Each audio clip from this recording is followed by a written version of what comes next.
Have you heard the terms management skills and leadership skills being used interchangeably? It sounds like they refer to the same skills, but they are, in fact, different. And as leaders in an organization, finding the balance between management skills and leadership qualities is vital for achieving success. The ability to balance these two skill sets is also essential in fostering a cohesive and high-performing work environment. This episode explores the difference between these two skill sets, the significance of combining management skills with leadership qualities, and I'm also going to provide strategies for you to achieve this balance effectively. If you are new to the Women Taking the Lead podcast, hello and welcome. I'm Jody Flynn and I'm the CEO and founder of Women Taking the Lead, a leadership development company that works with individuals, organizations, and boards to close the performance gap by attracting, developing, and successfully promoting more women into senior levels of leadership.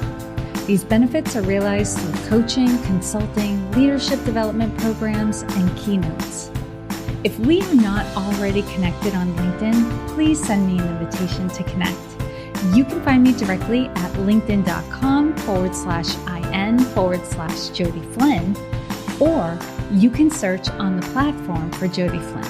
I'm very active on LinkedIn, so I should be at or near the top of the search results. Be sure to add a note to the invitation letting me know you're a listener of the podcast. I would love to connect with you and get to know you better. Okay, let's talk about management skills first.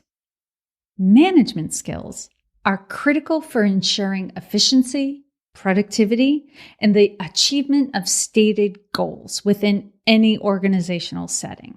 Individuals in leadership positions must possess the capability to plan, organize, and control various aspects of their work.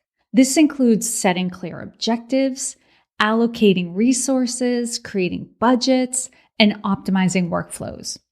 Additionally, strong communication, decision-making, problem-solving, and delegation skills are essential for effective management. Leaders who excel in management are able to execute plans, track progress, and ensure that tasks are completed within established timelines.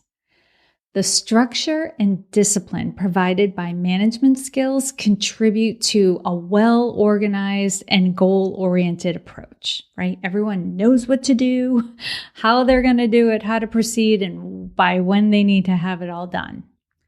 However, solely relying on management skills may lead to a rigid work environment, stifling creativity and vision, and hampering employee engagement.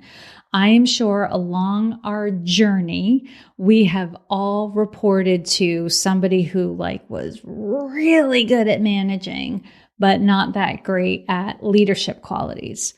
So now let's talk about embracing leadership qualities. Leadership qualities complement management skills, and they are instrumental in guiding organizations and teams through change and uncertainty, which is constantly happening, especially in today's environment. So ding, ding, ding, ding, ding. This is important. Any person in a leadership position should strive to inspire and motivate their team members, creating a culture of collaboration and shared vision. Effective leaders lead by example, communicate transparently, they act with integrity, and demonstrate empathy. And by doing so, they build trust and loyalty among their team members. Moreover, leaders understand the unique strengths and weaknesses of their team and empower the individuals of the team to reach their full potential. A focus on continuous learning and encouraging calculated risk-taking fosters innovation and adaptability within the organization. By exhibiting strong leadership qualities, individuals in leadership positions can drive higher levels of job satisfaction and team cohesion, right? This is the glue that keeps it all together. Nevertheless, Excessive focus on leadership skills without a strong foundation in management can lead to a lack of direction and a lack of accountability. While inspiring employees is essential, an organization also needs efficient systems in place to ensure that goals are met, resources are used judiciously, and strategies are executed effectively. Can you see how management skills and leadership qualities balance each other beautifully to not only operate efficiently and achieve goals, but to make sure everyone is growing and developing in a supportive environment? Before we get into some tips that can help you balance management and leadership, I want to share an upcoming webinar that will introduce you to an operating system that will support you in that endeavor. It's the How to Get Mentally Fit webinar. Mental fitness is your capacity to respond to life's challenges with a positive rather than a negative mindset. And it impacts your peace of mind and wellness, your ability to be at peak performance, and the health of your relationships. Positive intelligence is an operating system that increases your mental fitness and impacts all areas of your life, the professional and the personal. I have an upcoming webinar in which you will hear about the science and research behind positive intelligence and the specific areas it impacts. You'll learn 3 core muscles at the root of mental fitness. You'll discover the 10 internal saboteurs that might hijack your best efforts, and identify 5 sage powers within you that can overcome any challenge you're faced with. You'll also experience a practice that will enable you to intercept a saboteur hijacking and increase your self-command. If being calmer or more positive interests you, I invite you to join me to explore positive intelligence and the difference it can make for you. To register for this webinar, go to womentakingthelead.com/webinar and share it with a friend. And I'll repeat that. It's womentakingthelead.com/webinar. And after you register, gather a friend to come with you. Okay.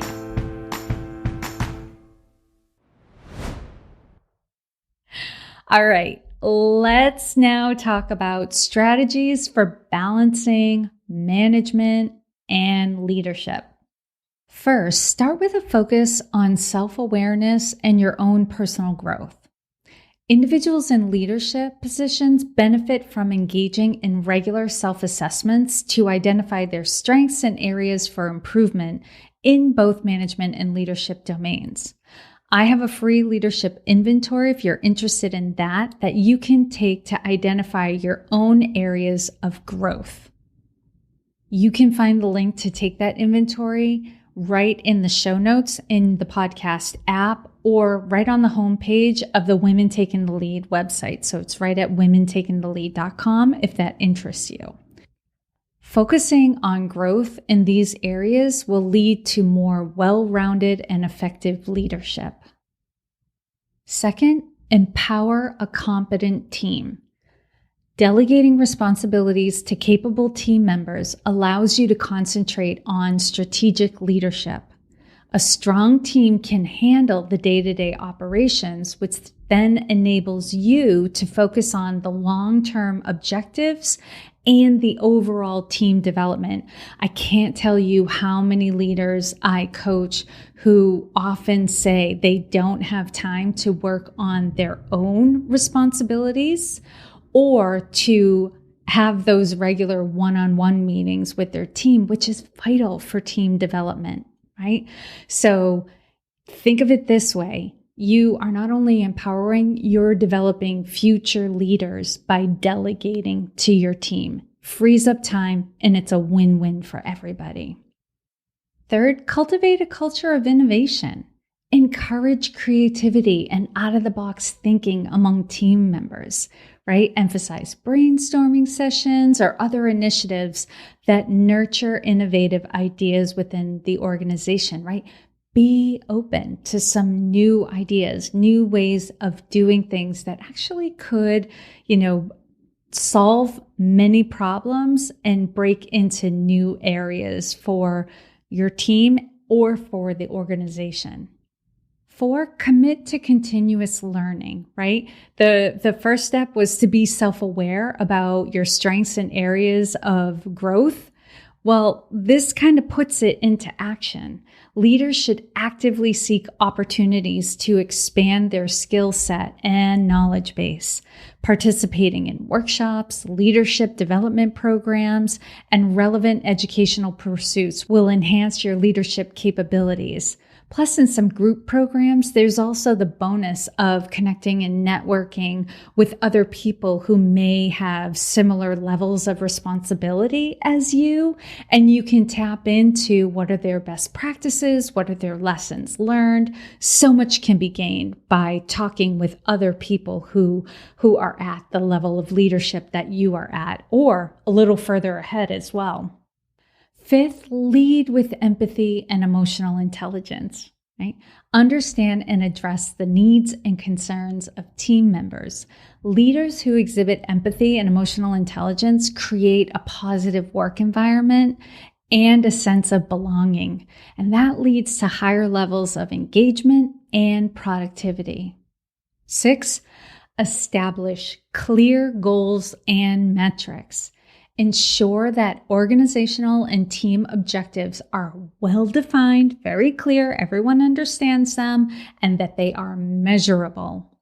Align individual and team goals with the broader mission to create a sense of purpose and direction, right? Help your team connect the dots between their day-to-day responsibilities and the mission of the team and the organization. And the powerful number 7, embrace change and adaptability. In the face of rapid changes, you must be open to that change and be adaptable. Acknowledge and learn from failures, embrace innovation, and make necessary adjustments to strategies. Not liking a change or resisting a change doesn't make it any less real. It only makes you suffer more. Right? So surrendering to some extent to the change. I don't mean giving up. Surrender doesn't mean giving up. Surrendering in this context means accepting what is, right? And if you can accept what is, you can then gather your resources to move through it. That's what being adaptable is. It serves you and it serves your team. And I will say this has been an absolute truth for me and an absolute truth for many of my clients. Some of the biggest career opportunities have come during immense change. And if you can keep your wits about you, right? That mental fitness, positive intelligence, sign up for that webinar. If you can keep your wits about you and stay calm, you will absolutely show up as a tremendous leader through change, because that's what our teams and our people want from us, right? They want that calm, confident person who's ready, doesn't have all the answers, but is ready to work with their team to discover opportunities to move through change. Okay. In conclusion, the art of leadership lies in effectively balancing management skills and leadership qualities. Any person in a leadership position, regardless of their formal title, can benefit from integrating these 2 skill sets to foster a productive and engaged work environment. By leveraging management skills, you establish a solid foundation for efficiency and accountability, while leadership qualities inspire and motivate team members, drive innovation and collaboration. Striving for this balance empowers you to navigate the complexities of your role, right? In ensuring both short-term successes and long-term sustainability of your team and organization.